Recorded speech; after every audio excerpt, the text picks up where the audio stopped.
Can we expect to see Russia and the UK at odds from Bible prophecy? Ezekiel 38 indicates that we can. And in this week's Bible in the News, we will consider Britain and Russia in that prophecy.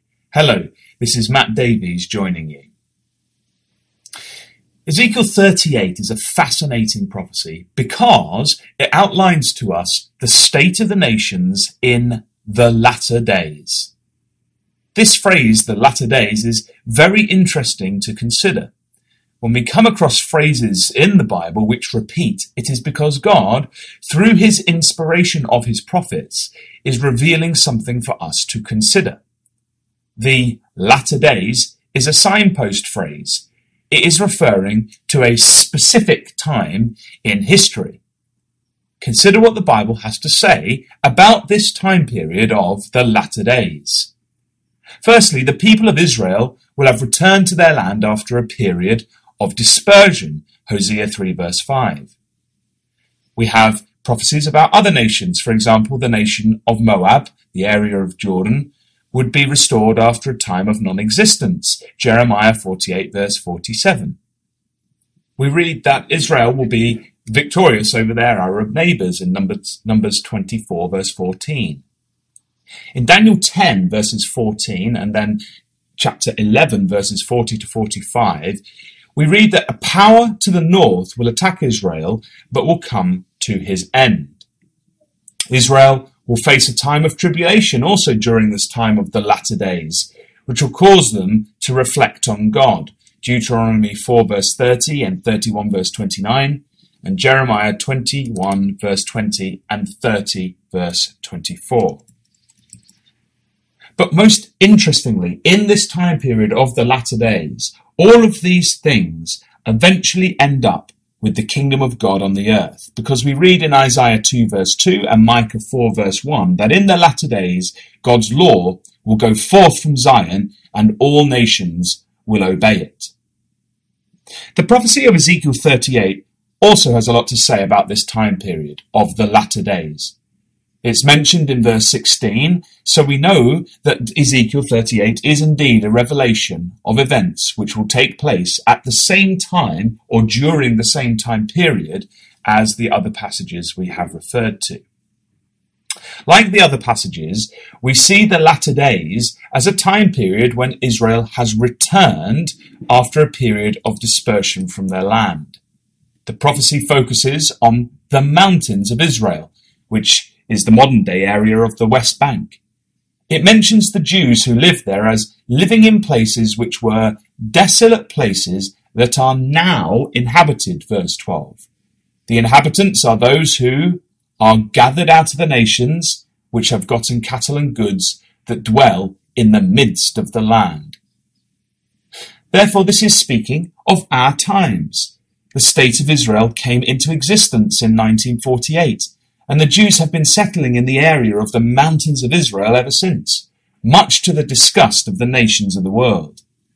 We know, therefore, that we are living in the latter day period, the time when ultimately a great conflict will take place with the regathered people of Israel, but that will end up with the coming kingdom of God being established on the earth. Ezekiel 38, like Daniel 11, tells us of a great invading force which comes from the north. Ezekiel 38 verse 15. What is interesting about it is that it gives us the names of the nations who will be involved. The names, though, are the ancient names of those nations. We are told that the invading force is headed up by a mysterious man called Gog, and that he is the Prince of Rosh. According to the Hebrew scholar Gesenius, Rosh is a proper name of a northern nation, mentioned with Tubal and Meshech. Undoubtedly, says Gesenius, the Russians, who are mentioned by Byzantine writers of the 10th century under the name of the Ross, dwelling to the north of the Taurus Mountains, and described by Ibn Foslan, an Arabic writer of the same age, as dwelling on the river Ra, or the Volga.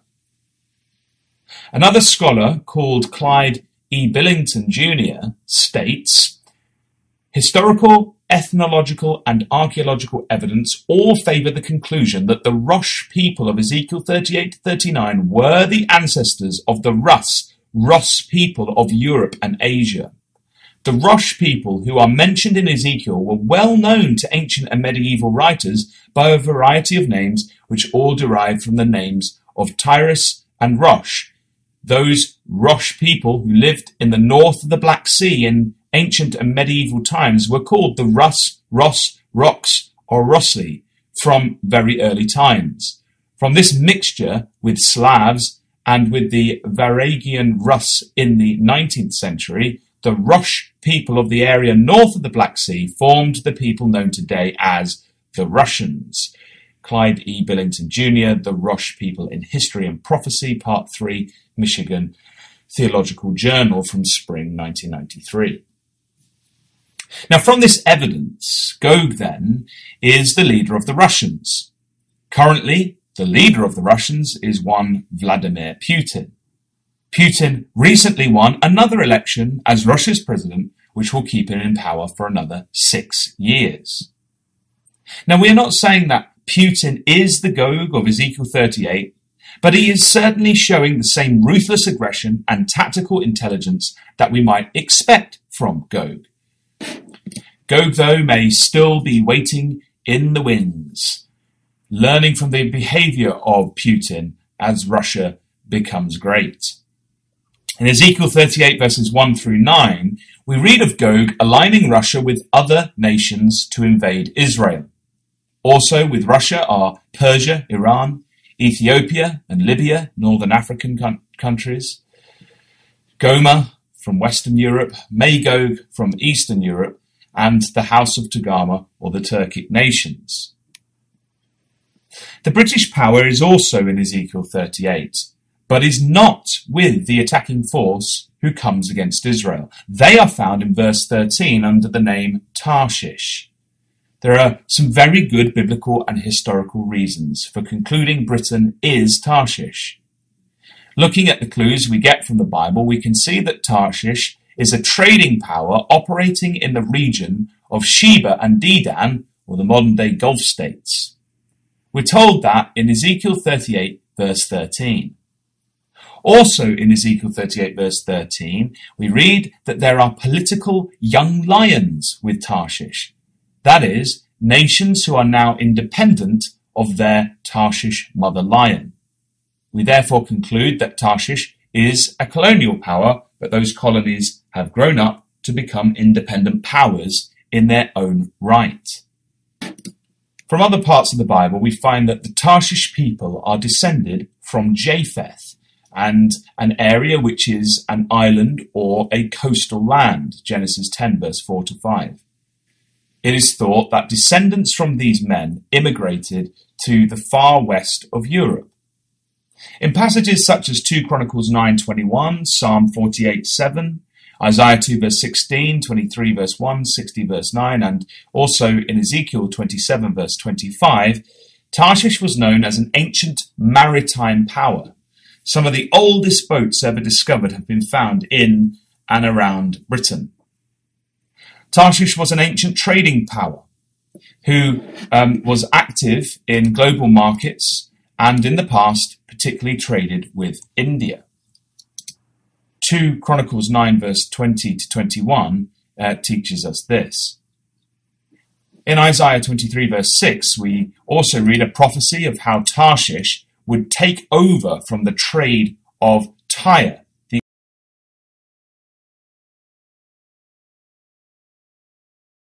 In ancient times, Tarshish was a source of silver, iron, tin, and lead, and it traded these with the ancient Phoenicians of Tyre.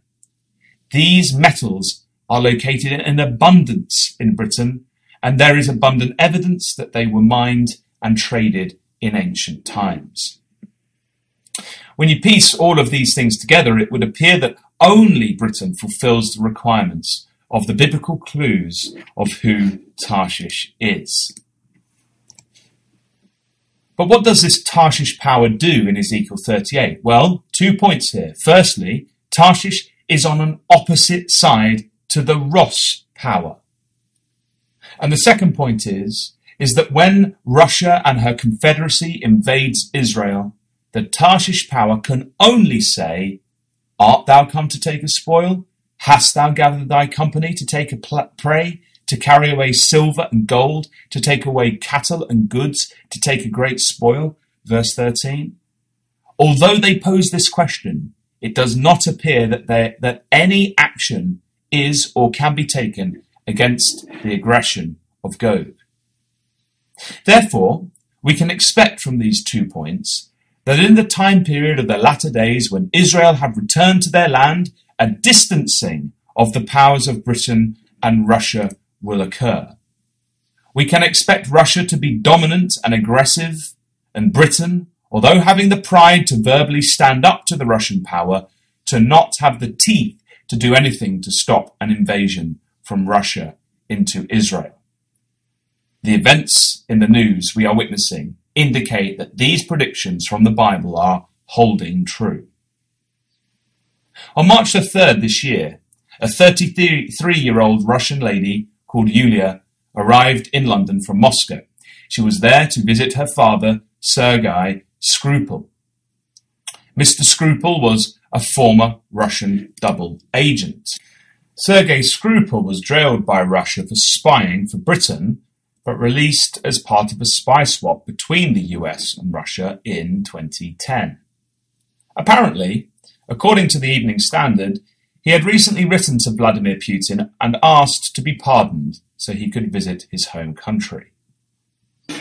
On March the 4th, Yulia was in Salisbury, in the south of England, and met up for a drink with her father, Sergei. At about 2:20 p.m, they went to a pizza restaurant, and 2 hours later, they were found on a bench outside that same pizza restaurant. A member of the public was calling 999 after seeing the pair in a terrible condition. They were showing all the symptoms of a serious poisoning, and it was doubtful the pair would survive. The next day, Wiltshire police declared what was happening as a major incident.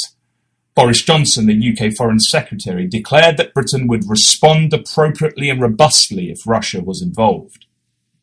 On March the 12th, the British Prime Minister, Theresa May, gave a speech and revealed that the Skripals were poisoned with a Russian-made nerve agent called Novichok, and called on Russia to give a credible response. She set a deadline for Russia to respond, but they chose not to.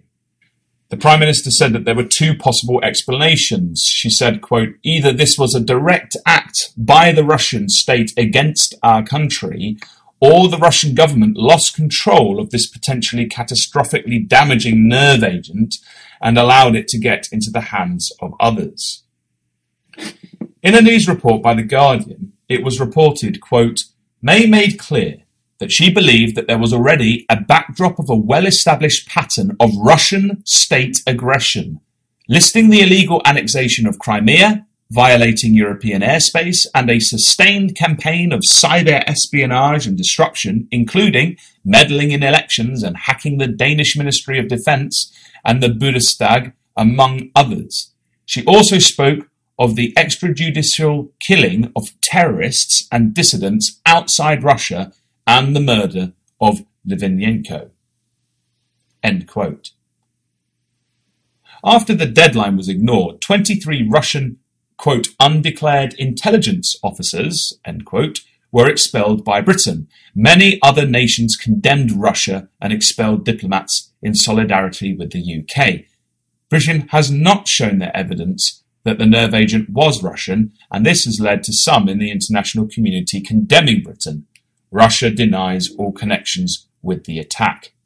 But the game continues, though, because on the 7th of April, the BBC ran a report entitled "Russian Spy, Embassy Request is Diversionary Tactic, Says UK." The report has come after Russia has asked for a meeting with the UK to discuss the incident. The report stated, quote, "The Foreign Office has described a Russian request for a meeting with Boris Johnson on the Salisbury poisoning as a diversionary tactic. The Foreign Office said Russia's response had been unsatisfactory as it had been 3 weeks since Russia was asked to engage constructively. The Russian embassy said it was high time for a meeting on the inquiry. Current interaction between the embassy and the Foreign Office was utterly unsatisfactory, it said. The Foreign Office said it would respond to the invitation for a meeting between Ambassador Alexander Yavenko and Foreign Secretary Mr. Johnson in due course. It said, "It's over 3 weeks since we asked Russia to engage constructively and answer a number of questions relating to the attempted assassinations of Mr. Skripal and his daughter. Now, after failing in their attempts in the UN, an international chemical weapons watchdog this week, and with the victims' condition improving, they seem to be pursuing a different diversionary tactic." End quote. So we watch with Bibles in hand, and we see that the Tarshish power and the people of the Rosh are indeed on separate sides, as we would expect from Bible prophecy. As the great conflict of the latter days comes closer, the pieces are being arranged so that the nations can take their place, just as the prophets of old stated that they would by the power of the living God. We are in the latter days. We are witnessing the formation of the nations as the prophecies of the Bible have predicted. We'll end this week's Bible in the News by quoting from Isaiah chapter 2 and remind ourselves of other events which will soon unfold on the world stage in the latter days. These are descriptions of the coming literal and physical kingdom of God, which Jesus Christ will soon establish on the earth when he returns to sit on the throne of his father David and the kingdom of Israel is once again restored. The signs are there to warn us and also encourage us that soon the reality of that kingdom will be here. "And it shall come to pass in the last days that the mountains of the Lord Yahweh's house shall be established in the top of the mountains, and shall be exalted above the hills, and all nations shall flow unto it. And many people shall go and say, Come ye, and let us go up to the mountain of the Lord Yahweh, to the house of the God of Jacob, and he will teach us of his ways, and we will walk in his paths. For out of Zion shall go forth the law, and the word of the Lord Yahweh from Jerusalem. He shall judge among the nations, and shall rebuke many people. And they shall beat their swords into plowshares, and their spears into pruning hooks. Nations shall not lift up sword against nation, neither shall they learn war any more."